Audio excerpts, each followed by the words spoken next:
My dear students, most welcome to physics class. आज के इस लेक्चर में डिस्कस करेंगे centre of mass of semicircular ring and semicircular disc. तो ये जो टॉपिक है सेंटर ऑफ मास की है और कंटिन्यूअस बॉडी की है, और ये topic system of particles and rotational motion chapter की है। तो चैनल पे यदि आप पहली बार हैं तो चैनल को सब्सक्राइब कर लें और इस सेशन को लाइक कर दें। चलते हैं आज की टॉपिक की ओर। तो सबसे पहले आप स्क्रीन पे देखेंगे कि आया है centre of mass of a uniform semi circular ring. यानी यहां पर यूनिफॉर्म सेमी सर्कुलर रिंग लेनी है।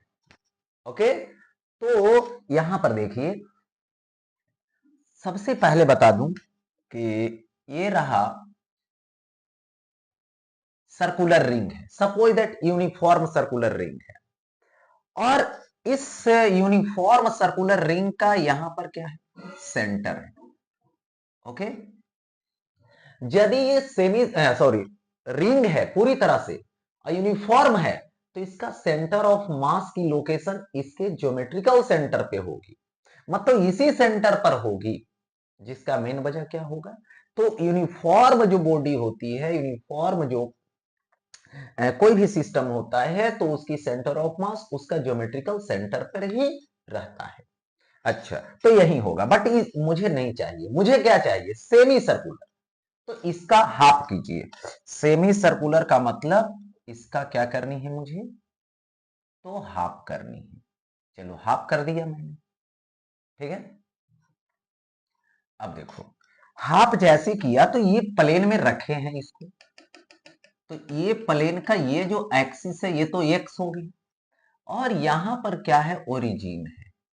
ओके, और ये जो एक्सिस होगा, ये एक्सिस क्या होगा, वाई होगा।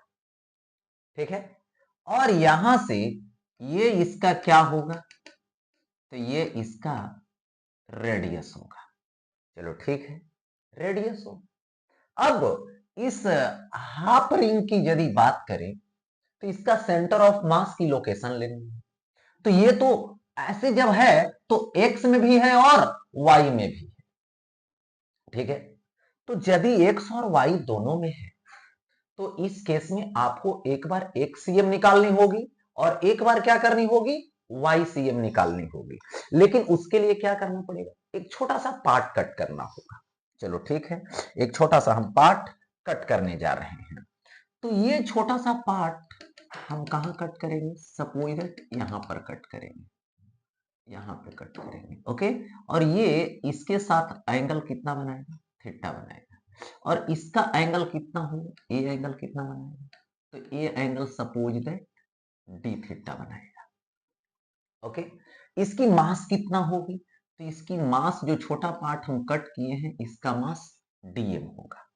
ओके, और ये जो पार्ट कट किए हैं, ये लोवेस्ट पोजीशन यहां पर होगा, तो ये एंगल डिक्रीज करके 0 डिग्री, और इसी तरह से काटते जाएंगे, यहां पर आ जाएंगे, तो ये लोकेशन क्या हो जाएगा, पाई हो जाएगा। लोकेशन क्या हो जाएगा, पाई हो जाएगा मैक्सिमम एंगल पे। तो सबसे पहले यहां पर देखिए, यदि हम टोटल एंगल लें सेंटर पे तो पाई होगा, टोटल मास लें तो एम होगा। तो यहां पर क्या होगा, पाई है एंगल, तो मास कितना होगा, एम। तो 1 में कितना आएगा, यहां पर एम बाई पाई आएगा। हो गया ऐसा।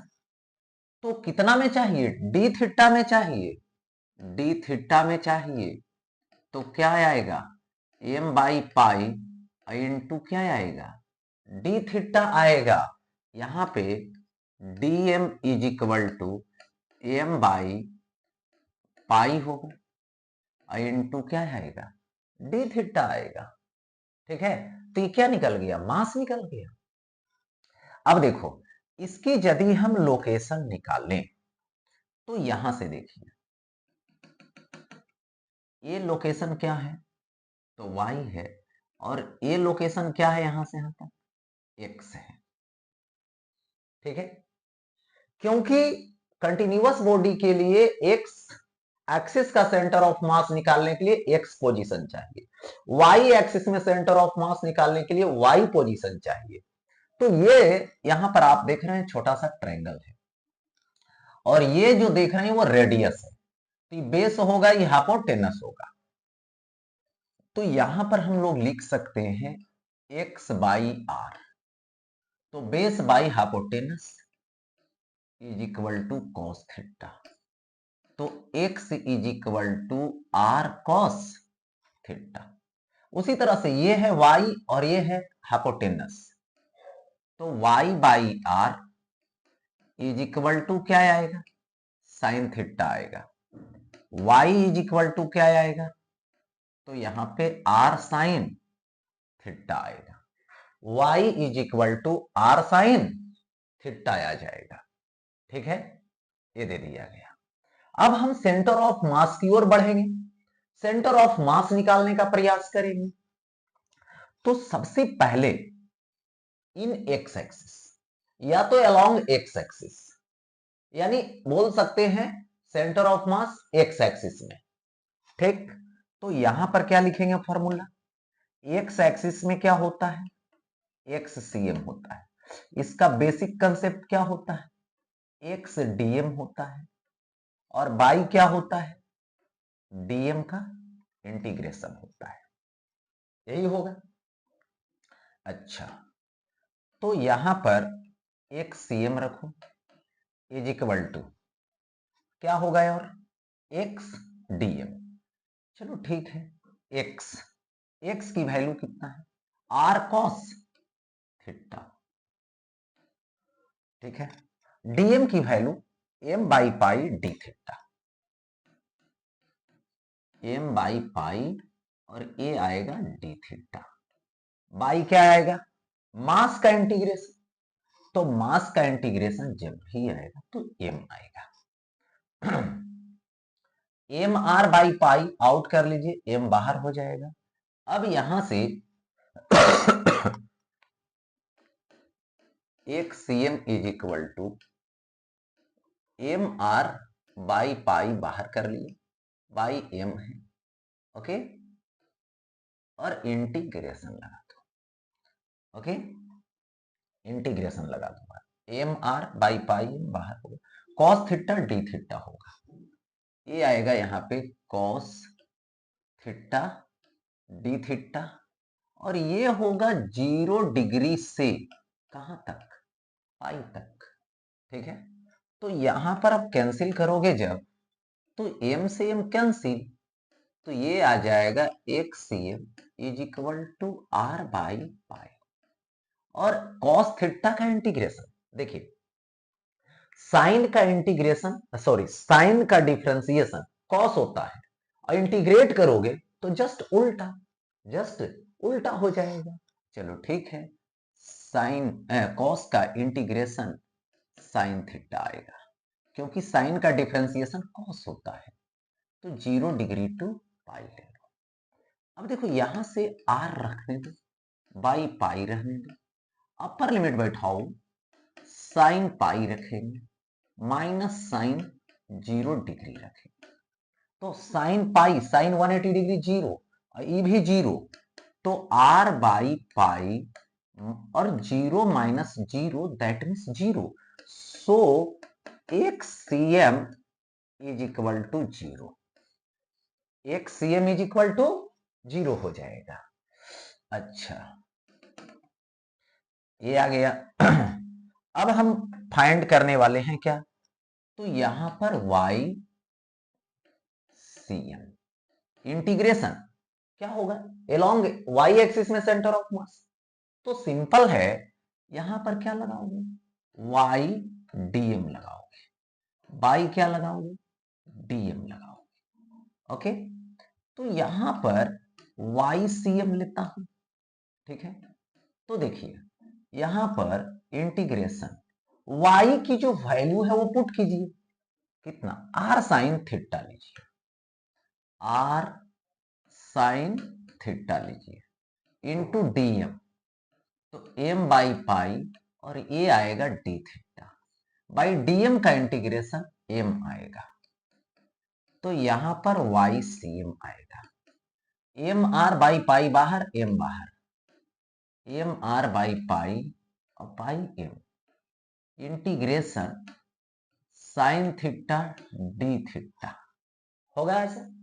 अब यहां से क्या करोगे, ये लिखोगे 0 डिग्री टू पाई, एम से एम कैंसिल हो जाएगा, ठीक है। तो Y C M is equal to R by pi, ठीक है। साइन का इंटीग्रेशन माइनस कॉस थीटा होगा, माइनस कॉस थीटा, 0 डिग्री से पाई ले लिया जाएगा, माइनस बाहर कर लीजिए तो minus R by pi, cos pi होगा माइनस कॉस 0 होगा, माइनस आर बाई पाई हो जाएगा, कॉस पाई माइनस 1, कॉस 0 1 हो गया ऐसा। अब क्या आएगा, माइनस 1 माइनस 1 माइनस 2, और माइनस 2 अब कट जाएगा, प्लस बन जाएगा ये। So Y C M is equal to, ये हो जाएगा माइनस 2 और माइनस प्लस हो जाएगा, तो इसको लिखेंगे 2r by pi, 2r by pi. तो ये क्या निकल गया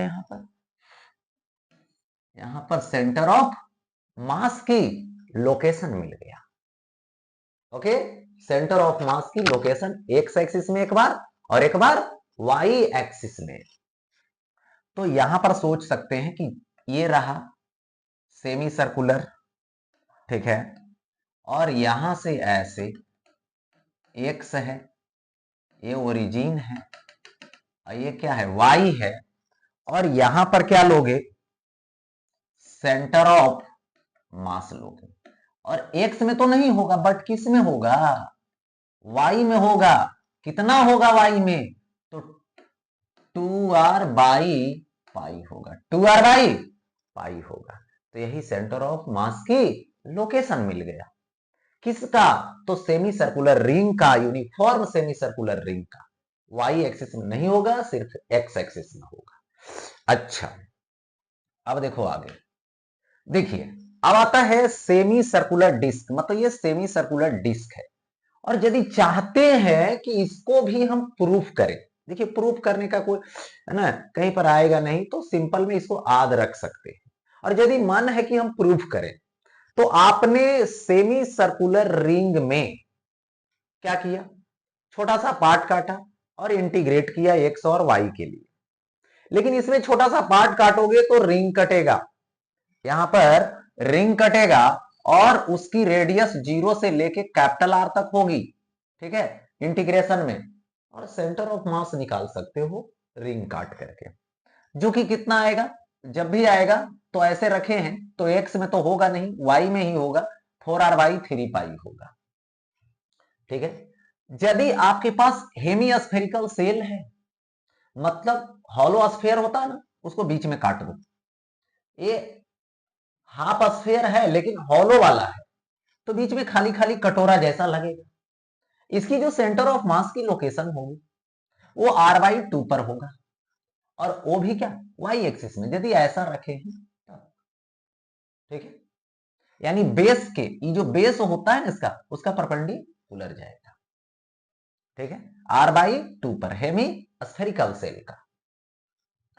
फिर देखिए आपको आएगा यहां पर सॉलिड हेमिस्फीयर, वो था हॉलो हेमिस्फीयर, ये क्या था यहां पर, हेमिस्फेरिकल सेल, जिसको हॉलो हेमिस्फीयर बोल सकते हैं।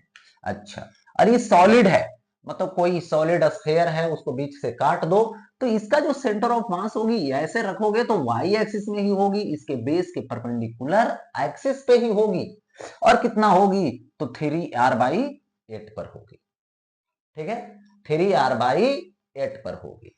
अच्छा, और यही यदि कोन आ जाएगा, ठीक है, दो तरह का, सॉलिड कोन, हॉलो कोन। हॉलो कोन देखे होंगे बर्थडे टोपी वगैरह, ठीक है। तो यदि सॉलिड कोन है और इस सॉलिड कोन की जो हाइट है वो h है, ठीक है, तो इसकी जो सेंटर ऑफ मास की लोकेशन होगी वो h/4 पर होगी। कहां होगी, h/4 पर होगी। लेकिन यही हॉलो कोन यदि रहेगा तो इसका सेंटर ऑफ मास कितना पर होगा, h/3 पर होगा। सॉलिड कोन h/4 पे, ठीक है, हॉलो कोन h बाई 3 पे जाएगा। तो यहां पर इसी के साथ ये टॉपिक यहीं पे एंड होता है।